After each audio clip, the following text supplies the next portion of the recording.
Nach der Geschichte mit der Ampel und den korrupten Behörden geht unsere Pechsträhne leider weiter, wobei wir hier klar uns selber die Schuld geben in dieser Geschichte. Aber worum ging es und wie ging es los? Wir hatten uns ja für einen Roadtrip entschieden über Bosnien und dann wollten wir über Serbien, um halt diese Länder halt auch mal gesehen zu haben und zumindest mal auf unserer Watchlist abhaken zu können. Da es da aber halt wirklich kalt war in diesen Wochen, haben wir uns für kurze Stopps entschieden, weil eigentlich waren ja 2 bis 3 Tage in Sarajevo geplant gewesen und am Ende haben wir uns für einen Tag entschieden mit Option, wenn es schön wird, um eine weitere Übernachtung zu verlängern. Nun ja, eines vorweg, zudem kam es leider nicht mehr. Jetzt ist es so mit Städten, dass jede Stadt so seine Viertel hat, ob Paris, London, Berlin, Köln oder auch wo wir gelebt haben in Koblenz. Dort gibt es halt Gegenden, da solltest du nachts dich halt denn lieber nicht aufhalten. Hier war schon mal der erste Fehler. Ich habe mir mehr Gedanken gemacht, wie nah wir am Zentrum sind oder an der Altstadt wohnen, damit man halt Zeit spart und nicht irgendwo im Verkehr feststeckt, anstatt sich so ein bisschen mehr darüber Gedanken zu machen, ob die Gegend vielleicht so ein bisschen etwas ghettoähnlich ist und über Sicherheit Gedanken zu machen. Jetzt müssen wir persönlich sagen, dass man halt es Bosnien wirklich gerade ansieht, dass dieses Land sich noch am wenigsten vom Bürgerkrieg erholt hat, wenn man jetzt Kroatien vergleicht oder zum Beispiel Montenegro. Somit haben wir nicht wirklich die Unterschiede erkennen können, ob wir hier in einer armen Gegend sind. Die Häuser sehen halt gefühlt alle von außen so ein bisschen mitgenommen aus, würde ich mal dezent sagen. Und unser Apartment hat halt da auch getäuscht. Das war innen top modern. Außen sah das aus, als würde es gerade ineinander zusammenfallen. Und das war so Fehler Nummer 2. Wir fühlten uns in Sicherheit. Plus unser Auto stand quasi fast vor der Haustüre. Und am Tag waren viele Menschen in dieser Straße unterwegs und somit eigentlich kein Ort, wo man so schnell ein Verbrechen vermuten könnte, weil halt viel zu viele Zeugen dort unterwegs waren. Nun spanne ich euch nicht zu lange auf die Folter. Es wurde in unser Auto eingebrochen. Die Heckscheibe komplett eingeschlagen, Kofferraum war voller Splitter am Ende, geklaut wurde, was die eine oder wahrscheinlich waren es 2 Personen so tragen konnten. Ich denke, es war eine sehr schnelle Aktion, weil sie nur die Taschen genommen haben, die oben drauf lagen. Ein bisschen durchwühlt war halt alles. Sehr vorbildlich war auf jeden Fall, dass sie den Kinderroller auf den Gehsteig gelegt haben, der dann fast bis zum Vormittag liegen geblieben ist, ohne dass den irgendjemand mitgenommen hat. Aber somit zum Positiven, wenn man überhaupt was Positives sehen kann an der ganzen Sache. Es wurde großteils nur Kleidung gestohlen. Die wertvollen Sachen haben wir logischerweise immer im Handgepäck, die haben wir immer gleich mitgenommen als erstes, egal wo wir, in welchen Apartments wir waren. Kann natürlich jedem mal passieren, dass man irgendwie die Türen versehentlich nicht absperrt und dann braucht einer nur kurz reingreifen. Deswegen, das hat immer bei uns Priorität gehabt. Lediglich in der Nike-Tasche waren viele Sommersachen drin, etwas Elektronikzeugs wie Kabel, Licht für die Kamera, Spielecontroller, warum auch immer ich einen Spielecontroller mitgenommen habe. In einem Koffer war auch nur Kinderkleidung drin, trotzdem tut es halt weh. Die Unterwäsche meiner Frau in einem Sackerl, ein Sackerl mit Proviant, eine kleine Tasche mit Schuhen ging mit. Eventuell noch das eine oder andere, was uns vielleicht noch gar nicht bewusst ist und jetzt momentan langsam Step by Step beim Überlegen, wenn man halt in den Koffern guckt. Meine Frau meinte, dass zum Beispiel auch die Gürtel weg sind, die sie dort verstaut hatte. Klar, Einkaufspreis, der wird sich irgendwo bei 1000 Euro bewegen, wahrscheinlich knapp darüber. Alleine meine Barcelona-Trikots haben schon über 150 Euro gekostet. Dann wahrscheinlich 5, 6, 7 Paar Schuhe, das läppert sich halt alles. Das größte Problem war, wir sind in einem fremden Land. Es hatte an diesem Morgen noch fast minus 10 Grad, war richtig, richtig kalt. Wir hatten dann halt für diese paar Tage in Bosnien halt keine SIM-Karte uns organisiert, weil wozu auch, man hat überall WLAN. Wir sind dann nirgends irgendwo ins Land rausgefahren. Habe mich dann noch ins WLAN eingeloggt und mir eine Firma rausgesucht, welche Scheiben repariert bzw. wechselt. Und dann ging es schon los mit offenen Heckfenster durch die City. Polizei brauchst eh nicht rufen, mehr Aufwand und Probleme, als es uns etwas gebracht hätte. Oder was hättet ihr in dem Fall gemacht in unserer Situation? Hexmex wegen der Versicherung war uns irgendwo, ja, in dem Moment wollten wir einfach nur weiter und halt zum Scheibenmacher. Und ja, die Leute vom Elektrogeschäft direkt neben dem bosnischen Version von Carglass repariert, die sind umgezogen gewesen. So viel Glück haben wir wieder gehabt. Ja, verdammt, was machen wir denn nun? Rein ins Geschäft, fragen wegen Internet, weil wir ja neu das Navi einstellen mussten und suchen, wo dann nächste Werkstatt ist. Und die nette Dame hat uns dann so ein Scheibenreparaturladen ins Navi eingegeben und mussten wieder 15 Minuten durch die Kälte fahren. Und ja, am Stadtrand raus, endlich angekommen, hatten wir so ein bisschen Glück, da war der Chef direkt vor Ort, sehr hilfsbereit, der ist schnell ins Lager gegangen, hat geguckt, ob die da noch eine Scheibe lagernd haben. Dem war dann so und wir sollten dann in einer Stunde wiederkommen. Kostet alles zusammen 90 Euro. Man muss jetzt sagen, wir waren die ganze Zeit eigentlich im Schockmodus. Es war mucksmäuschenstill im Auto und das Video habe ich erst dort in der Werkstatt ganz schnell aufgenommen.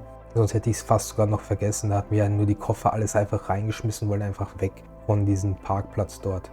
Deswegen sieht es etwas chaotischer aus, als es sonst eigentlich gepackt ist. Wenn es sortiert ist, würde es sogar jetzt mittlerweile mit einer Abdeckung wieder drauf passen. Die haben wir ja da in Deutschland gelassen. Ja, auf jeden Fall haben wir die Tage danach, als wir zur Ruhe gekommen, so ein bisschen darüber geredet und nachgedacht und festgestellt, dass wir da wirklich echt noch Glück gehabt hatten. Erstens, dass nur unter Anführungszeichen etwas Kleidung geklaut wurde, dass B, die Werkstatt eine Scheibe im Lager hatte. Wenn wir jetzt da denken, irgendwo in Deutschland, wenn wir da gewesen wären, dann hätten wir uns wahrscheinlich erstmal einen Termin gegeben oder noch besser online buchen, weil man ja vor Ort sowas gar nicht mehr kann.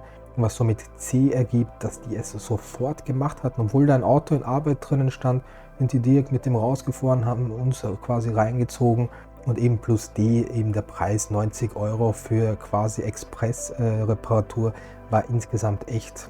Im Nachhinein kannst du echt nicht meckern, egal ob das jetzt Bosnien ist oder Albanien.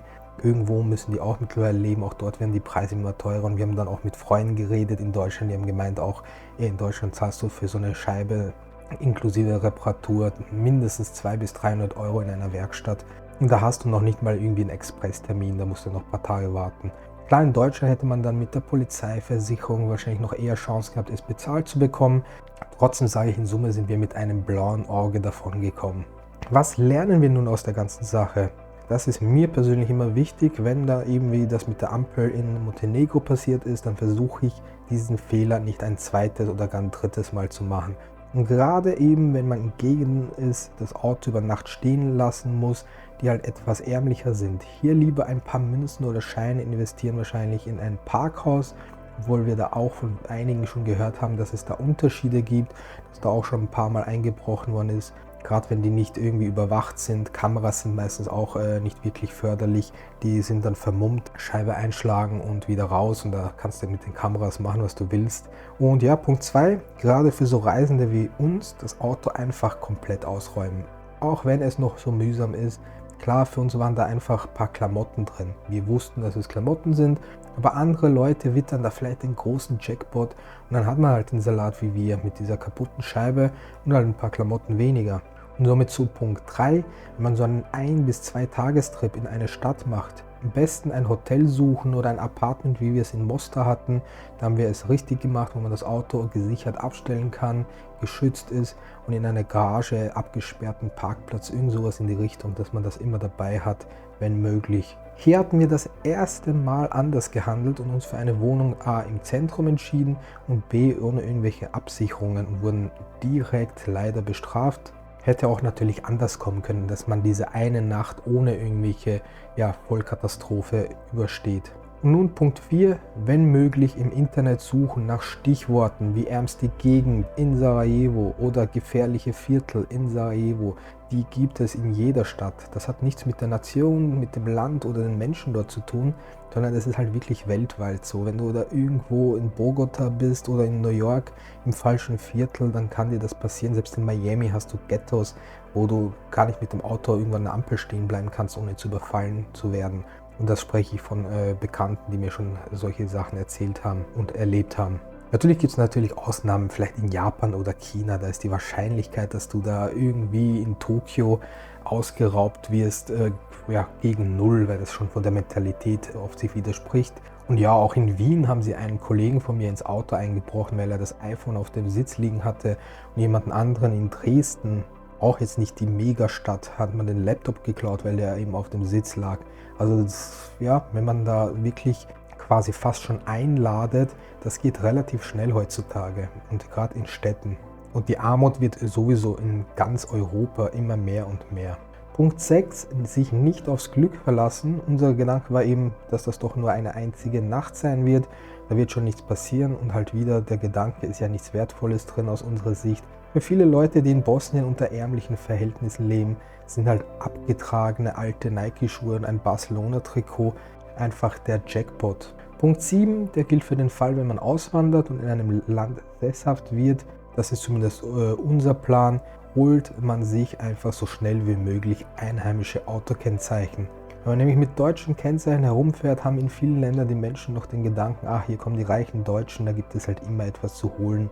Und wenn man da jetzt mit einheimischen Kennzeichen fährt, dann ist man quasi zumindest mal auf der Straße oder wenn man irgendwo parkiert, einfach einer von denen und fällt somit nicht so wirklich auf. Ansonsten habt ihr noch andere Tipps, gerne in die Kommentare schreiben. Es hält uns natürlich nicht ab, in diese Länder zu reisen. Bevor die berühmten deutschen Oberlehrer-Kommentare kommen, in Deutschland wäre es euch nicht. Dafür kommt in Deutschland das Ordnungsamt mit dem Lineal und misst sich einen fiktiven Bürgersteig herbei, um einen um 50 € einfach ärmer zu machen. In jedem Land wird man mal mehr Pech haben und mal weniger. Man wird da halt auch mal übers Ohr gehauen und in einem Land vielleicht weniger. Ich hoffe, das Video hat euch trotzdem irgendwo weitergeholfen und wenn ja, gerne ein Like da lassen und dann bis zum nächsten Mal.